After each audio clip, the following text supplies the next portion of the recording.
దర్శించుకున్న వాళ్ళు మండపంలో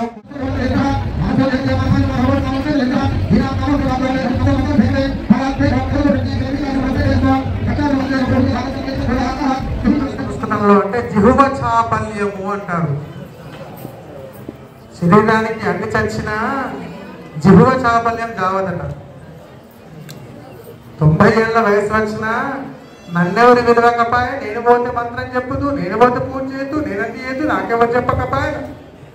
లేవడానికే చాతలేదు, నడవడానికే చాత, జిహ్వ చాపల్యం అట్లా ఉంటుంది. అందుకని జై అంటే ప్రతృపద. అందుకే అందరం ఒకసారి ఆ లోపల ఇప్పుడే పుట్టినటువంటి బాల రసాల సాల నవ పల్లవ కావ్య కన్యకున్, ఇప్పుడే పుట్టినటువంటి ఆ ఈశ్వరుడు ఏం చేస్తే తృప్తి పడతాడు అంటే ఒక్కసారి మనందరం మనస్ఫూర్తిగా స్ఫటికలింగేశ్వర భగవానికి నిద్ర అంతా పోయింది. సర్వమంగళ మాతాకి. నిద్ర అంటే అజ్ఞానం, తెలివి అంటే జ్ఞానం. ఇప్పుడు తెలివికి వచ్చిండ్రు, ఇప్పుడు జ్ఞానానికి వచ్చిండ్రు. అంటే మీ జ్ఞానం లేదని అనడం లేదు, ఈ జ్ఞానానికి వచ్చినారన్నమాట. ఇక జరుగుతున్నది చూడాలనేటువంటి జ్ఞానం ఉంటుందే. ఇక్కడ తాతమైనటువంటి నిద్ర వచ్చేది గప్పుడే, ఇప్పుడే. రోడ్డు పైన యాక్సిడెంట్ జరిగేది కూడా ఇప్పుడే. ఎందుకంటే మబ్బు ఎక్కడి శంకర భగవానికి స్వామివారికి కంకణదానం జరుగుతూ ఉన్నది. మనం కదా వివాహానికి వెళ్ళేటప్పుడు కంకణం కట్టుకున్నట్టుగా స్వామివారు కూడా దీక్ష, వివాహ దీక్షార్థమే కంకణాన్ని ధరించుకుంటున్నాడు. అమ్మవారేమో ఎడమ చేతికి, స్వామివారేమో కుడి చేతికి కంకణ ధారణ జరుగుతున్న శుభఘట్టం.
యజ్ఞోపవేదం పరమం పవిత్రం ప్రజాపతేర్యః సహజం పురస్తాదో ఆయుష్యనగ్ర్యం ప్రతిమంచజభ్రం యజ్ఞోపవేదం ఫలమస్తు దేగః. యజ్ఞోపవేద ధారణముహూర్తస్సు ముహూర్తోస్తు తత్ముహూర్తకాలే సూచన దినాంగమాన గ్రహానామత్యంతి. గ్రహాలట వీళ్ళను బాధించడానికి, ప్రమాదం జరిపించడానికి వెనక వెనక వస్తుంటాయట. అందుకే మనం పూజ చేసేటప్పుడు వాసన చూసి అక్షతలు వెనకకు పడేస్తాం. చూసిందా? ఎందుకోసం అంటే వెనక వచ్చేటువంటి నన్ను ఇబ్బంది పెట్టేటువంటి ఓ భూతములారా మీరికేంచి వెళ్ళిపోండి. ఉత్తిష్టంతో భూత పిశాచాః ఏతే భూయపారకాః ఏతేషాం అవిరోధేన కళ్యాణ కర్మ సమారభే. నేను కళ్యాణం చేసుకోవడానికి వెళ్తున్నాను కాబట్టి వెనక ఉన్న భూతములారా వెళ్ళిపోండి అని. అవి వెనకనికి ఇంకా వస్తుంటాయి. అందుకే వారికి భాషంగం కడితే వెనక్కి రావాలన్నమాట. నేను అందుకే భాషంగా కనుకొని అక్కడ పెళ్లి వెళ్ళేటప్పుడు భాషంగా కనుక బయలుదేరుతాను. ఇక బయలుదేరితే మనకి ఏం కాకుండా ఒక ప్రొటెక్షన్ అది ఇస్తుంది అనమాట. గ్రహ భూత బాధ నుంచి రక్షిస్తూ ఉంటుంది. అట్లాంటిది భూతనాథుడైన ఎవరు? ఈశ్వరుడు. భూతనాథుడు, భూతములకే ఆయన నాథుడు కాబట్టి ఆయనకి ఏ భూతములు కూడా ఏమి లేవు. అయినప్పటికీ కూడా ఆయనకు మనము మన సాంప్రదాయంలో ఆయనకు భాషంగం కట్టినాము. గృహస్థాశ్రమ స్వీకారం కోసం యజ్ఞోపవీతాన్ని వేసినాము. బ్రహ్మచర్యం కోసం 1వ యజ్ఞోపవీతం వేసినాము. గృహస్థాశ్రమం కోసం 2 యజ్ఞోపవీతాలు స్వామివారికి వేసి ఇప్పుడు స్వామివారిని పిలుస్తూ ఉన్నాము. ఎలా పిలవాలట అంటే, ఓ స్ఫటికలింగేశ్వర స్వామి నీకు పెళ్లి చేస్తున్నా ఇట్లా అని అనకూడదట. ఎలా గౌరవించాలట అంటే వారి తండ్రిని వాళ్ళ గోత్రము, వాళ్ళ వంశము ఇవన్నీ స్మరిస్తూ వాళ్ళని పిలవాలట. అందుకే మన పెళ్లిలో కూడా మీ తాత పేరేంటి తాత పేరేంటి అని అడుగుతారు. అడిగేటప్పుడు పిల్లవాడు డైరెక్ట్ గా ఈ పిల్లవాడు నా బిడ్డ ఇస్తున్నా అని చెప్పదు తండ్రి. కన్యాదానం చేసేటువంటి వాడు కన్యాన్ని చేతులు పెట్టి ఇగో ఈయన కొడుకుకు నేను పిల్లనిస్తున్నా అనకూడదు. ఈయన ఎవరు అంటే ఈయన కొడుకు అంటే కాదు, కావాల్సింది ఆయన తండ్రి ఎవరో చెప్పాలి, ఆయన తండ్రి ఎవరో చెప్పాలి. ఇలా తండ్రులు 3 తరాలు చెబితేనే ఆ పిల్లవాడికి కన్యాదానముగా చేసుకునే అధికారం కలుగుతుంది. అదేవిధంగా కన్యాదానం చేసేటువంటి వాడు కూడా అంటే కన్యాదానం చేసిన ఫలితం వీడికి రావాలంటే వీళ్ళ తాతల పేరు కూడా 3 చెప్పి నేను పిల్లనిస్తున్నా అని చెప్పాలి. కాబట్టి ఇక్కడ కూడా స్వామివారికి గోత్రం ఏమిటి, స్వామివారి యొక్క తాత ఎవరు, స్వామికి తండ్రి ఎవరు, అసలు వేరేమిటి, ఎందుకు వచ్చినాడు ఒకసారి మనము చూసి వింటూ ఉంటే సామాన్యంగా అర్థమవుతుంది. అర్థమయ్యేలాగానే చెప్తూ ఉంటారు. అంటే దానం ఇచ్చేటువంటి వాడికే విపరీతమైనటువంటి యొక్క ఫలితము అదృష్టం ఉంటుంది. ఎందుకో తెలుసా? దశపూర్వేషాం దశాపరేషాం మాతృవంశానాం పితృవంశానాం శాశ్వత నరక ఉత్తీర్యతా సిద్ధ్యర్థం కన్యాదానం కరిష్యే అని మనకు ఆ సప్పుడుకు పెళ్లిలో నిలబడది. మధ్యలో పొరలో మాట్లాడేస్తుంటే ఆయన మనం మంత్రాలు వింటలేం కాబట్టి ఆ పెళ్లిలో మనకు అర్థం కాదు. కానీ దశపూర్వేషం అంటే కన్యాదానం చేస్తున్నటువంటి మామ ఎవరైతే ఉన్నారో ఆయన 10 తరాలు ముందు 10 తరాల తర్వాత వారు. దశ పూర్వేషాం దశ అపరేషాం మాతృవంశానాం పితృవంశానాం. ఈ కన్యాదానం చేసేటువంటి వారి యొక్క తండ్రి అటు మళ్ళీ ఇటు తల్లి వాళ్ళమ్మ వాళ్ళ నాన్న ఇటు ఈ 2 వంశాలుగా శాశ్వత నరక ఉత్తీర్యత అంటే ప్రమోషన్. నరకంలో కనుక ఇంకా ఎవరైనా తాతలు ముత్తాతలు కర్మకాలి ఇంకా పాపం పండగ కనుక నరకంలో ఉన్నట్లయితే ఈ కన్యాదానము చేస్తున్నటువంటి యొక్క సమయంలో యమధర్మరాజు వెనువెంటనే ఈ 10 తరాల వాళ్ళని వెంటనే ప్రమోట్ చేసి శాశ్వత బ్రహ్మలోక నిత్య నివాస సిద్ధ్యర్థం మళ్ళీ జన్మ లేకుండా ఉండేటువంటి విధంగా పుణ్యలోకానికి బ్రహ్మలోకానికి ప్రమోట్ చేస్తారట. అంత గొప్ప అదృష్టము దానము. కాబట్టి అట్లాంటి దానములలో కన్యాదానం 16 దానాలు ఉంటాయి. గోదానం, భూదానం, హిరణ్యదానం ఇట్లాంటి దానాల్లో కన్యను దానముగా ఇవ్వడం అనేటువంటిది మహాపుణ్యము, మామూలు పుణ్యము కాదు. కాబట్టి దశపూర్వేష దశాపరేష ఇక్కడ మనందరము కూడా కన్యను తీసుకునేటువంటి వాడికంటే కన్యను ఇచ్చినటువంటి వాడికే విశేషమైనటువంటి పుణ్యం. కాబట్టి మనం అట్టి పుణ్యాన్ని పొందేటువంటి మార్గంలో మనందరము కూడా అమ్మాయి తరపున ఉంటాం. అమ్మాయి తరపున ఉండి మన అమ్మాయి అయినటువంటి సర్వమంగళాదేవిని ఆ వరుడు అయినటువంటి స్ఫటికలింగేశ్వర స్వామి వారికి ఇస్తూ కన్యను దానముగా చేస్తున్నాము. కాబట్టి కన్యను దానముగా చేసేటప్పుడు వడ్డీ ఏంటట? గోదాన, భూదాన, హిరణ్యదాన, సువర్ణదాన, రజతదాన, గూఢదాన, వస్త్రదాన, లవణదాన,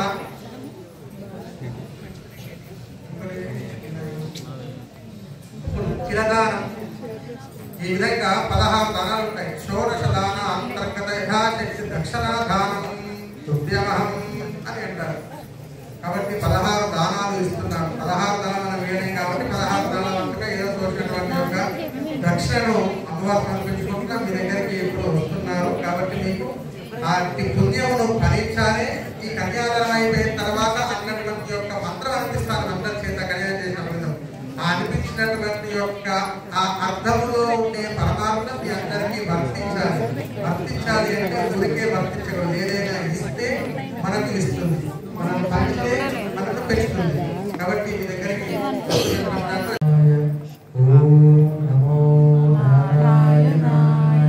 అని అంటూ ఉంటారు. ఈశ్వరుడు కూర్చుని అంతదే నమస్తదే ఆయన ఆయన అనుకోడు. ఈయన నారాయణమూర్తి తెలుస్తుంటారు. ఆ నారాయణమూర్తి యోగనిద్రలో హాయిగా ఆదిశేషుడై 1000 పడగలు సహస్ర ఫణాపని మండల పండితే 1000 పడగలంటే ఇట్లా సహస్ర ఫణ ఫణి మండల మండితే 1000 పడగలు ఇట్లా ఇప్పుకుంటే ఆ పాములను మెత్తగా వేసుకొని హాయిగా పడుకుంటుంటే మా ఆయన ఎంత కలిసిపోయిందో అని వాళ్ళ ఆవిడ కాళ్ళు వస్తూ ఉంటారు. పక్కన కూర్చుంది ఎవరావిడ? మరి ఆయన పండుకున్నాడా అంటే పండుకోలేదు, మరి మెలకుతో ఉన్నాడా అంటే మెలకుతోలేడు. అదే నిద్ర. అదేం నిద్ర తెలుసా? మీరు అందరూ పెట్టుకునే పేరు దొంగ నిద్ర కాదండి, అది యోగ నిద్ర అంటారు. యోగ నిద్రను గురుము యోచించుకొనుచు అని మన నవరాత్రులో ఇక్కడ అమ్మవారికి చక్కగా జోడపాల యోగ నిద్ర అన్నమాట. యోగ నిద్ర అంటే ఆమె కన్ను కోసుకొని నిద్రపోతే మన అందరం ఆగలేదు. అక్కడ కళ్ళు తెరిస్తే ఆ చూపు మనం తట్టుకోలేదు. అన్నీ చూస్తున్నాం, భయమేదో చూస్తుంది. ఇంట్లో పెద్దవాళ్ళు వాళ్ళే చూస్తున్నాం అనుకోండి, అక్కడ కూడా భయమేదో అంటాం. అది ఎక్కడ చూసుకుంటే మాత్రం తెలిసే మనం వచ్చిన పడతాం, కానీ దగ్గర చూసుకుంటే మాత్రం భయమేదు. అందుకని ఆ చూపు డైరెక్ట్ చూడద్దు, అక్కడ తిరగవద్దు. అక్కడ సగం సగం ఉన్నటువంటి యోగ నిద్ర. ఆ పరధాముడు నారాయణమూర్తి వైకుంఠంలో అలా యోగ నిద్రలో ఉండి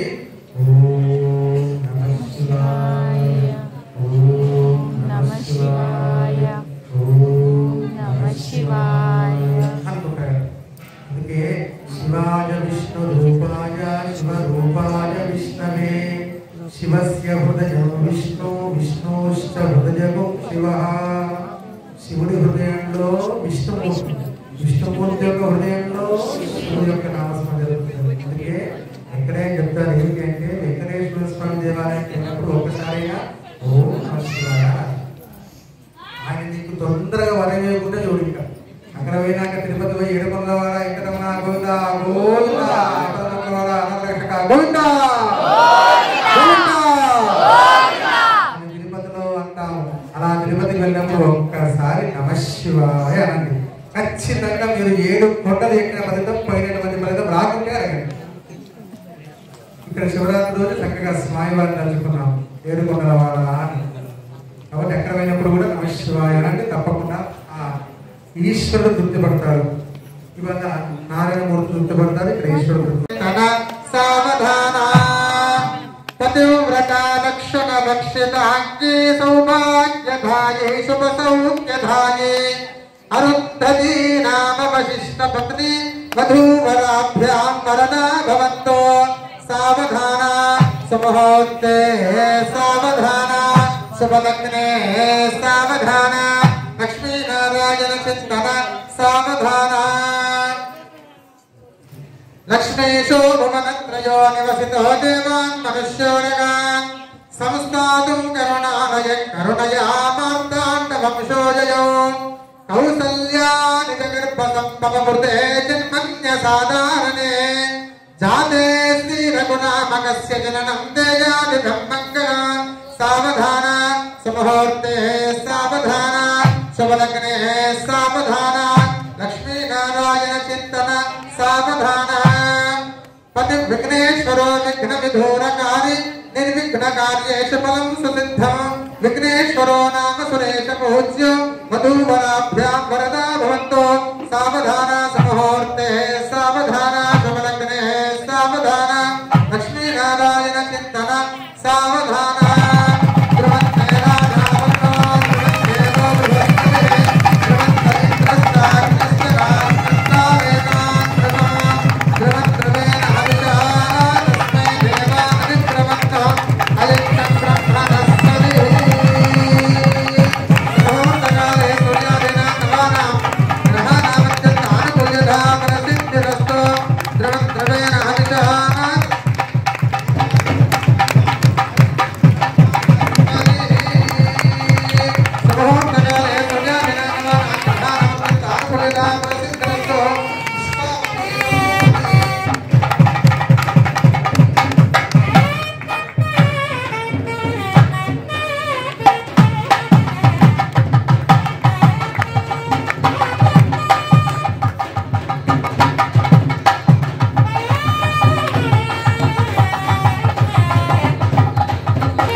ఉన్నటువంటి వాళ్ళు చెప్పండి. మమ దీర్ఘ సుమంగళి దీర్ఘ సౌభాగ్య బ్రహ్మ విద్య ప్రాప్తి అర్థం శ్రీ సర్వమంగళ సమేత స్ఫటికలింగేశ్వర స్వామి కళ్యాణోత్సవే శుభ సమయే యోత్ర మాంగళ్య గౌరీ పూజనంచ కారయిష్యే. మాంగళ్య గౌరీ మాతా కీ కాత్యాయనాయ విద్మహే కన్యాకుమారి.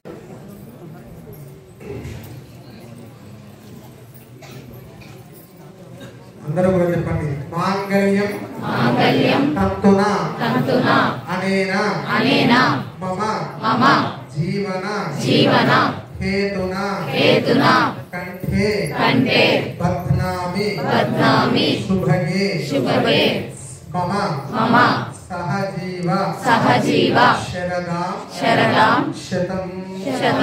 మాంగళ్యాన్ని చూసి నమస్కరిస్తున్నటువంటి వారికి మాంగళ్య దోషాలు సంపూర్ణంగా తొలగుతాయి అని శాస్త్రవచనం.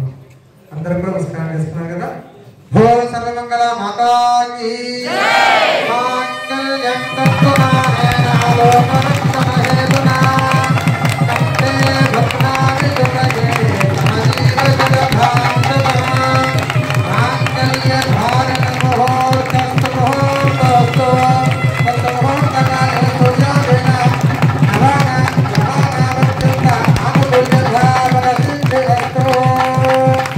సహస్రపరమాదేవే జగమూలాగత అంకురా సర్వగం హరతుం పారం ఘోరా దుఃఖప్రహారిణి. మాంగళ్య ధారణ ముహూర్తస్తు ముహూర్తస్తు ముహూర్తకాలే సూర్యోదయ నవానాగ్రహాణమత్యంత ఆనుకూల్యధావన సిద్ధిరస్తు. తథాస్తు.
జయ సుఖకారిణి విజయ రూపిణి జనని శివకామిని జయ సుఖకారిణి విజయ రూపిణి జనని శివకామిని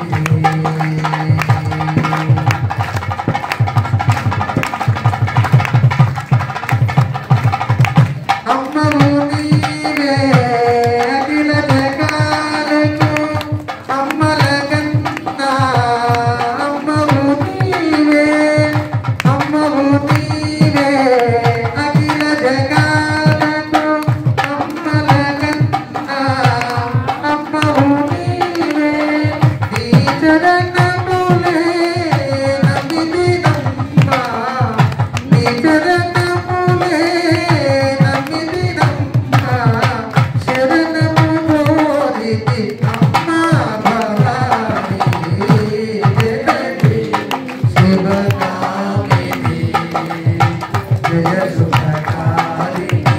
విజయ రూపిణి జనని శివకామిని జయ సుఖకారిణి విజయ రూపిణి జనని శివకామిని రామకాధీష్టరాయ హరిత మంగళం రామచంద్రాయ జనక రాజదా మనోహరాయ రామకాధీష్టరాయ హరిత మంగళం కౌసలేశాయ మందహాసదాస పోషకాయ మనసవాది వినుత సర్వదాయ మంగళం రామచంద్రాయ జనక రాజదా మనోహరాయ రామకాధీష్టరాయ హరిత మంగళం చారుమేఘరూపాయ చందనాది చర్చితాయ తారకనక శోభితాయ భవ్య మంగళం రామచంద్రాయ జనక రాజదా మనోహరాయ రామకాధీష్టరాయ హరిత మంగళం లలిత రత్న కుండలాయ సురసీవన మాలికాయ జలజ సదృశ దేహాయ చారు మంగళం రాజచంద్రాయ జనక రాజదా మనోహరాయ రామకాధీష్టరాయ హరిత మంగళం విమల రూపాయ వివిధ వేదాంత వేద్యాయ సుముఖ చిత్త కామితాయ శుభగ మంగళం రామచంద్రాయ జనక రాజదా మనోహరాయ రామకాధీష్టరాయ హరిత మంగళం కర్పూర మంగళహారతి శ్రీకంఠయ సగిరి సర్పాదినాదహార వరద సర్వశంకర కర్పూర మంగళహారతి శ్రీకంఠయ సగిరి సర్పాదినాదహార వరద సర్వశంకర నమకం పుజే చమకం పుజే నినామక తులచే నమకం పుజే చమకం పుజే నినామక తులచే నమకం పుమీరి నమరు మారి నమరు మనచుతం కరవీర మల్లికార్జునైన కంద సుమముతం గురివెంపు మూడ బిల్వ పూజ ముందు సల్పుతం కర్పూర మంగళహారతి శ్రీకంఠయ సగిరి సర్పాదినాదహార వరద సర్వశంకర సర్పాదినాదహార వరద సర్వశంకర సర్పాదినాదహార వరద సర్వశంకర సర్పాదినాదహార వరద సర్వశంకర ధన్యవాదములు పూర్ణధ్వరే దివ్యోసనిదే ఏకాగ్రపరదే ఏకదేవనమహాయుక్తే జోదధాతి సత్వభావమంగళనిరాజ్ఞ కర్తవ్యామి విరజనాత్రం బుద్ధ ఆశమనీయం సమర్పయామి నమస్కరోమి రక్షాధ్యారయామి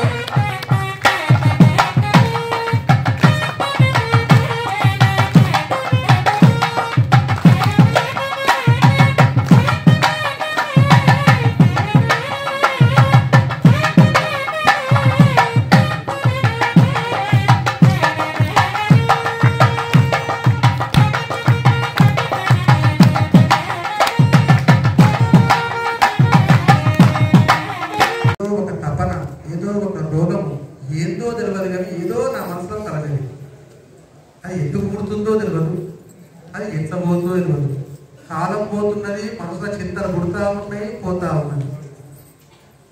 మరి ఇవన్నీ చింతలు, బాధలు, కన్నీళ్లు, వేదము, ఏదో ఒక తపన, ఏదో ఒక బాధ కలుగుతున్నది కదా. ఈ కలిగించేటువంటి వాడు నీవే, మరి తొలగించేటువంటి వాడు కూడా నీవే. అందుకే నీవుందప్ప హితం పెరుగను నేను శ్రీకాళహస్తీశ్వర అన్నాడు దూర్జటి మహాకవి. నీవు తప్ప నాకు ఇంకా దిక్కు లేదు, నేను నీ దగ్గరనే కూర్చున్నాను కదా, నన్ను కూడా నీవు నన్ను చూడు అన్నాడు. అదే మాట మనం అందరం ఒకసారి ఆ స్వామి వారికి మొరపెట్టుకుందాం. మనసులో అందరం కూడా అందాం ఒకసారి. అన్యథా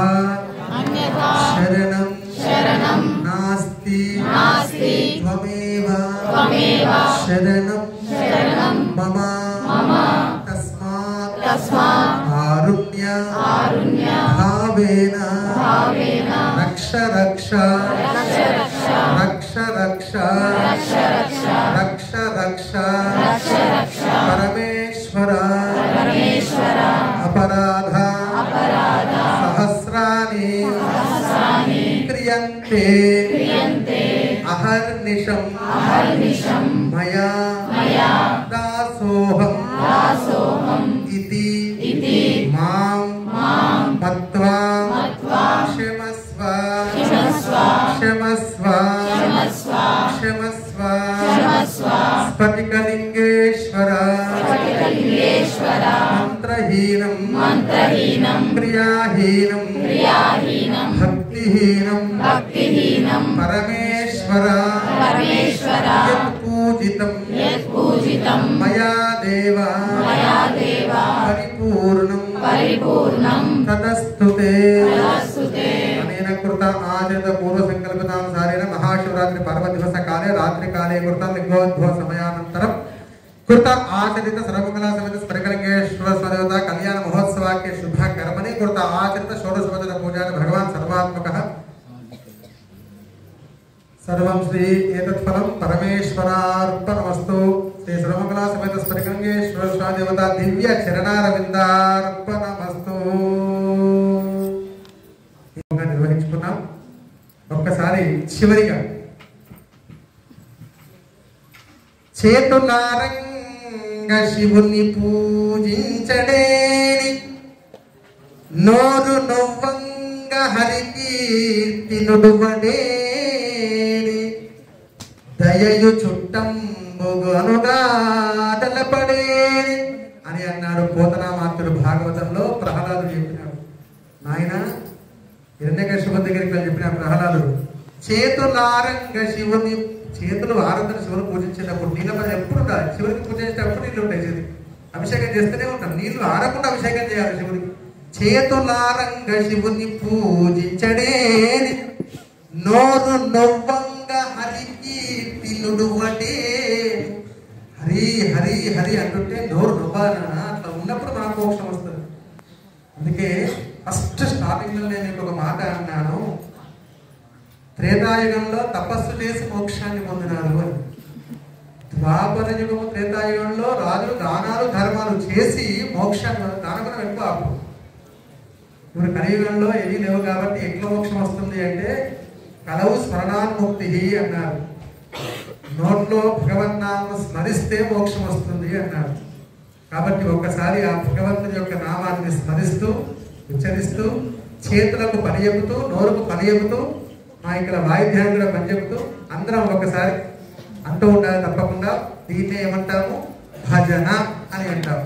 భజన అంటే భజించడము, భగవంతుణ్ణి గొప్పగా భజించడమే భజన. ఓ ఆయన మస్తు భజిస్తాడు, భజన చేస్తాడు, భజన పనులు వీళ్ళందరూ అంటారు. భజన చేస్తే మనిషికి భజన చేస్తే అన్ని ఇస్తున్నాడు, మన భగవంతుని భజన చేస్తే ఏమి ఇస్తాడు? ఈ భవమునకు ఇచ్చేటువంటి రోగాన్ని కూడగొడతాడు. అందుకే భజన అని అన్నారు. భవం అంటే జన్మ, భవసాగరము అంటాం. అందుకే భవము అంటే జీవితం. ఈ జీవితానికి మోక్షాన్ని ఇచ్చి ఈ జీవితానికి సంతోషాన్ని ఇచ్చేటువంటి వాడు కాబట్టి స్వామివారిని ఒకసారి మనందరం కూడా భజిద్దాం. హర హర శంభో గిరిజాబంధో, హర హర శివ శివ శంకర భూతపతే, శివ శివ శంకర భూతపతే,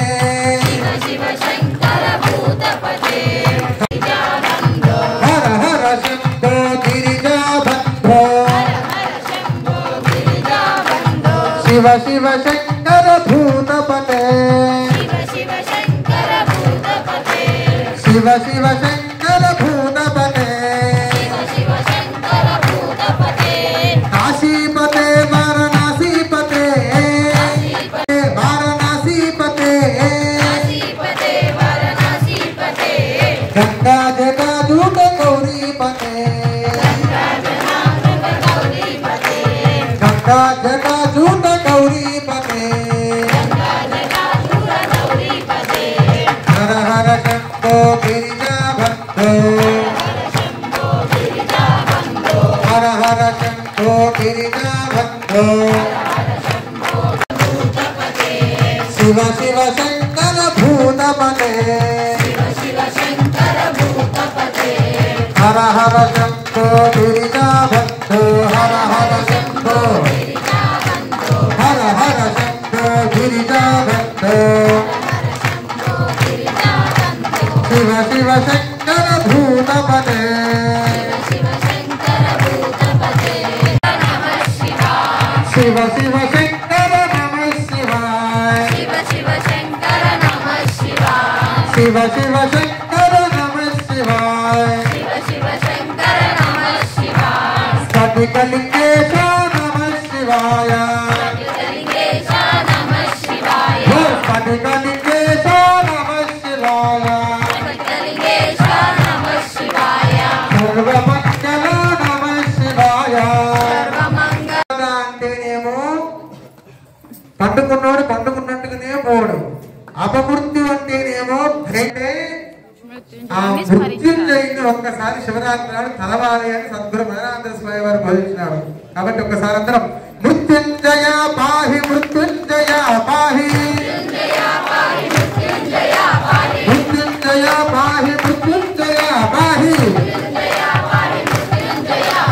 మృత్యుంజయ పాహి మృత్యుంజయ మృత్యుంజయ పాహి మృత్యుంజయ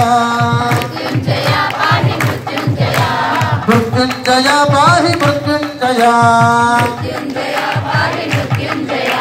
శంభో మహాదేవ శంభో మహాదేవ శంభో మహాదేవ శంభో మహాదేవ ఇక్కడ రుకారం అనే రాయము అందుకే రుకారం వృత్తమైనటువంటిది నాభిరించి రావాలి శివుడు డమరకం పట్టుకున్నప్పుడు ఇలా డమరకం మోగిస్తే ఐవుండ్రులు కేవలం హయవు ఛయవర జవై గడగ జబగడ దిశ మహేశ్వరాని సూత్రాని అని అన్నారు అక్కడి నుంచి వస్తే ఆరోగ్యం గట్టిగా ఉంటదట మాకు చూడండి రోగాలే లేకుండా ఎట్లా ఉన్నాము చేతులు చప్పట్లు కొడితే ఇక్కట్లు పోతాయి బీపీలు షుగర్లు రోగాలు దగ్గర రాకుండా పోతాయి దీన్ని ఇంగ్లీష్ లో తీసుకుపోయి క్లాప్ థెరపీ అంటే పొద్దున ఎవరైనా మనం కొడుతూనే ఉన్నాం గ్రౌండ్ పోయి దీన్ని క్లాప్ థెరపీ అని వాక్యం చేసుకుంటారు కానీ ఇక్కడ భజన చేసినటువంటి వాళ్ళు నిండు నూరేళ్లు ఆనందంగా ఉన్నారు పూర్వకాలంలో ఎందుకంటే అదే గొప్ప క్లాప్ థెరపీ చేతులు కొట్టుకుంటే నోట్లో నుంచి అంటే నాభిలో నుంచి రావాలి మృత్యుంజయ పాహి మృత్యుంజయ మృత్యుంజయ పాహి మృత్యుంజయ పాహి మృత్యుంజయ పాహి మృత్యుంజయ పాహి మృత్యుంజయ మృత్యుంజయ పాహి మృత్యుంజయ మృత్యుంజయ పాహి మృత్యుంజయ పాహి మృత్యుంజయ పాహి మృత్యుంజయ శంభో మహాదేవ జాగరణ ఎందుకు చేసినాం తెలుసో తెలియకుండా ఆడుకుంటా పాడుకుంటా ఇప్పుడు వేద విధి బ్రాహ్మణే వసంతి అన్నది వేదం అంటే ఇలా వేద పండితుల యొక్క ఆశీర్వచనముతోనే భగవంతుడు తృప్తి పడతాడు అని చెబుతున్నది వేదం వేద విధి బ్రాహ్మణే వసంతి అర్చక సాక్షాత్ హరి అన్నాడు ప్రొద్దులు లేచిన దగ్గర నుంచి రాత్రి గుడి బంద్ చేసేంత వరకు మనము శివుణ్ణి దర్శించుకుంటేనే ఇంత పుణ్యమని లైట్ కట్టుకొని ధర్మదర్శనంలో ఇంత కష్టపడి దర్శించుకున్నాం మరి అలా దర్శించుకున్నటువంటి మనమే ఇంత పునీతులమైతే అర్చక స్వామి వారు ప్రతిరోజు కూడా ఆ శివలింగానికి రుద్రం శివుడికి రుద్రం చెప్పి ఆ చేతులతో రాసి రాసి రాసి రాసి ఆయనకు మడక లేకుండా పెరుగట్టకుండా తీయటకుండా తేనెట్టకుండా ఏది లేకుండా నిగుర్తిగులు లేకుండా శుభ్రంగా చేసి అర్థంగా అలంకరించి ఆహా నీ ఉన్నావయ్యా నీతో నేనున్నాను నా నాతో నీ ఉన్నావు అని చెప్పేటువంటి అర్చక స్వామి వారి యొక్క ఆశీర్వచనము భగవంతుడు తృప్తి పడతారు. ఎందుకంటే తన సబ్స్టిట్యూట్ అన్నమాట. భగవంతుడు ఈశ్వరుడు ఇక్కడికి రాలేడు కాబట్టి ఆయన చెప్పి పంపినాడు. ఎవరి ద్వారా చెప్పి పంపినాడు అంటే అర్చకుడి ద్వారా చెప్పి పంపినాడు. అంటే అర్చకుడు ఎవరు అంటే భగవంతుడికి సబ్స్టిట్యూట్ అన్నమాట. ఆయన వరకు వచ్చినటువంటి వారు కాబట్టి అలాంటి అర్చక స్వామి వారి చేతుల ఆత్మహత్య కార్యక్రమం అందరికీ ఉంటుంది.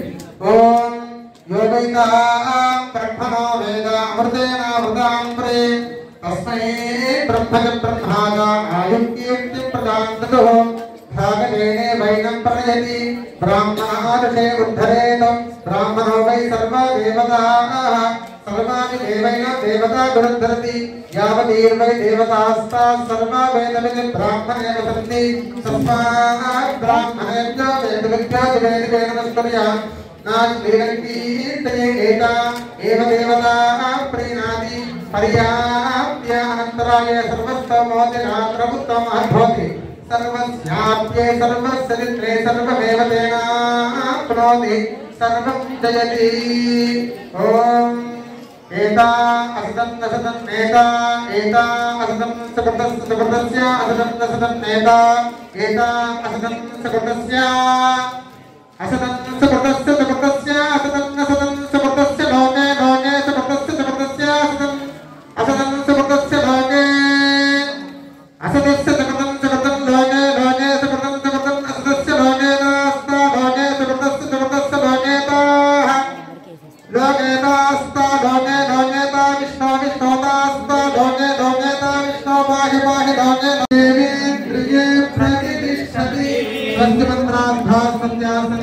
संपूर्ण वेदांत परिपूर्ण आयुष्यावृद्धि द्वारा धन धान्य कनक वस्तु वाहन समृद्धिरस्तु धेनुकांचन अष्ट उपवासंगा उंडी दिव्य उपवास दीक्षा ఉండాలి. తెల్లవారి వరకు అతిథి చేసి పరమోని భోజనం చేస్తాము. మనం భోజనం చేయాలి. అప్పుడు దాన్ని పాలన భోజనం చెబుతుంది అన్నమాట. కాబట్టి ఆమె కూడా వ్యక్తిగత చిరంజీవి చిరంజీవి శివుల యొక్క రూపంలో ఉంటారు. వచ్చి అట్లా కాలు కడుక్కోమని బీజాలు భోజనం చేస్తారన్నమాట. అట్లా అవన్నీ పాలన భోజనం అని అంటారు. ఇవాళ మనం శివరాత్రి ఉపవాసంగా ఉన్నాం కాబట్టి ఉప అంటే సగం, వాసం అంటే ఉండుట, ఉప అంటే దగ్గర, వాసం అంటే నివసించుట. ఉపవాసము అంటే సరైనటువంటి డెఫినేషన్ ఏంటి అంటే సాంస్క్రిట్ లో ఉప అంటే సమీపం. మీరందరూ నాకు ఉప ఇప్పటిదాకా దూరంగా ఉన్నారు, ఇప్పుడు ఉపస్థితులు అయినారు. ఉపస్థితులు అంటే దగ్గరికి వచ్చినారు. ఆవాసము అంటే ఉన్నారు. భగవంతునికి కూడా మనం ఆ విధంగా ఉండడానికి ఉపవాసము అంటారు. దేవునికి దగ్గర అయితే ఉపవాసం అన్నమాట. కాబట్టి ఇట్లాంటి ఉపవాసాన్ని మనం చేసినారు కాబట్టి రేపు ఉదయం మన శివాలయంలో 6 గంటలకి అన్న పూజ ఉంటుందండి. స్వామివారికి చక్కగా ఇప్పుడు కళ్యాణంగా జరిగిందో అభిషేకంగా జరిగిందో చక్కగా మంత్రోచ్చారంతో రుద్రనామకమైన చివకల చేత అన్న పూజ ఉంటుంది. అన్న పూజ అయిన తర్వాత అట్టి అన్న ప్రసాదాన్ని అందరికీ కూడా పెట్టడం జరుగుతుంది. దాంతో ఉపవాస దీక్ష ముగుస్తుంది. కాబట్టి రేపు జరిగేటువంటి రేపు మధ్యాహ్నం